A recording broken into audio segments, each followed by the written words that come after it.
फार बॅलन्स आणि एकमेकांना सांभाळून घेण्याचा सेटिंग झालं होतं की काय चर्चेच्या पूर्वी? याच्याबद्दल मला जरा शोध घ्यावा लागेल. मी विश्वास पाठकांकडे जातो. विश्वासजी आणि अतुल लोंढेंना मला एक सामायिक प्रश्न असेल. दोन्ही या घटनांचे आपापल्या पातळीला, तुमच्या पातळीला काही परिणाम संभवू शकतात किंवा नाही संभवू शकणार? विश्वासजी, माझा तुम्हाला प्रश्न आहे, असं झाल्यास मुंबई महापालिका जे भाजपचं मोठं टार्गेट आहे, तुम्हाला काय आव्हान वाटतं? शेवटी ठाकरे नाव तर यांच्याकडे, शिंदेकडे ठाकरे आडनाव तर नक्की नाहीये, त्याचा परिणाम होईल की नाही? नाही, आम्हाला वाटत नाही काही फरक पडेल. भारतीय जनता पार्टी आणि महायुती म्हणजे एकनाथ शिंदे गट, अजितदादा गट आणि भारतीय जनता पार्टी ही अवैध आहे. आणि आम्ही यावेळेस मुंबईमध्ये किंवा पूर्ण महाराष्ट्रभर ज्या प्रकारच्या निवडणुका होतील आम्ही मोठ्या प्रमाणामध्ये निवडून येणार आहे. आता काय झालं की शिवसेना, उद्धव ठाकरे असो किंवा मनसे असो, ठीक आहे, आणि आता काँग्रेस देखील त्यांच्यासोबत जोडले जाते की यांना सर्व्हायवलचा प्रश्न आल्यामुळे एकदम निवडणुकीच्या तोंडावर एकत्रित येत आहे. मात्र जनतेच्या मनामध्ये काय आहे, यांनी कधी ऐकलंय का? 2019ला यांना जेव्हा आम्ही जनादेश दिला तरी त्यांना झुकारला. त्यामुळे जनतेच्या मनात एकच आहे की आता यांचे नाटकं पुष्कळ झाले. एकनाथ शिंदे हे बाळासाहेब ठाकरेंच्या विचारांवर चाललेले आहे. त्यामुळे एकनाथ म्हणजे विश्वास पाठक, आता आशिष शेलार, देवेंद्र फडणवीस आणि बाकीचे नेते शिवतीर्थावर जाणं बंद करणार? विश्वास पाठकजी, आशिष शेलारांचं कॉफी पिणं बंद होणार, चंद्रकांत पाटील जाणं बंद होणार, त्या भेटीगाठी होणारच. अच्छा, भेटीगाठी होणारच. बरं, ठीक आहे. आज ठीक आहे, मला लक्षात आलं, मला वेळ कमी उरला, मी अतुल लोंढेंकडे सुद्धा जातो. अतुलजी, राज ठाकरे शिवसेना एकत्र येत असतील तर ते दोन पक्ष आणि पर्यायानं दोन व्यक्तींमधले संबंध असतील का? मवियाचा त्याला पाठिंबा असेल, मवियाला हे स्वागत आहे, म्हणजे मविया स्वागत करणार आहे, याच्यातला मोठा पक्ष तुम्ही आहात, म्हणून तुम्हाला प्रश्न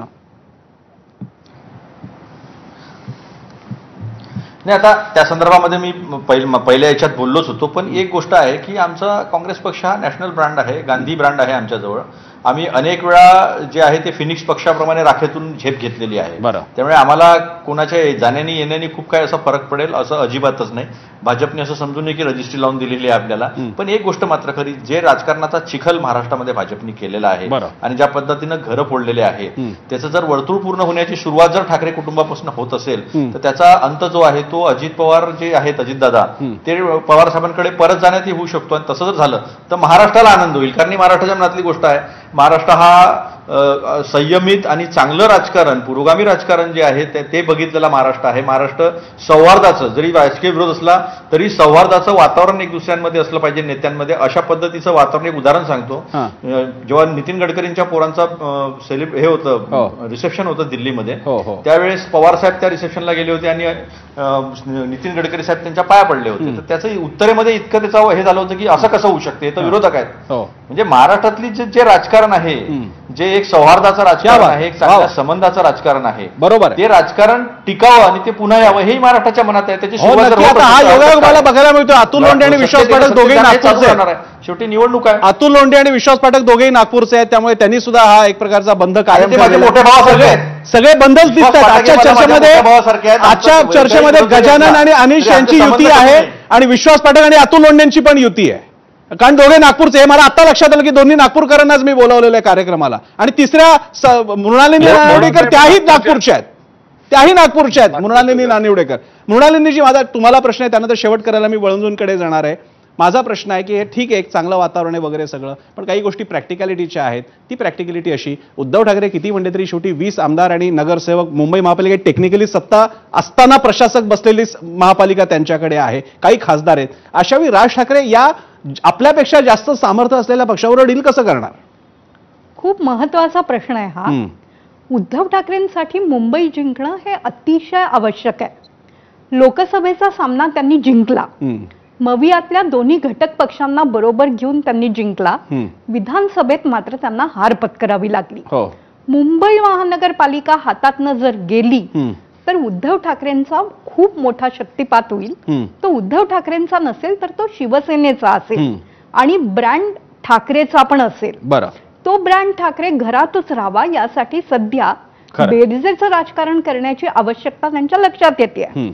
पण ही आवश्यकता प्रत्यक्षात आणताना राज ठाकरेंच्या पक्षाला जर त्यांच्या मनात असेल तर नक्की शिवसेना काय काय देऊ शकेल हा खूप मोठा प्रश्न आहे. राज ठाकरे स्वतःच्या मुलाचा विजय देखील खात्रीलायकरित्या प्रत्यक्षात आणू शकले नाहीत.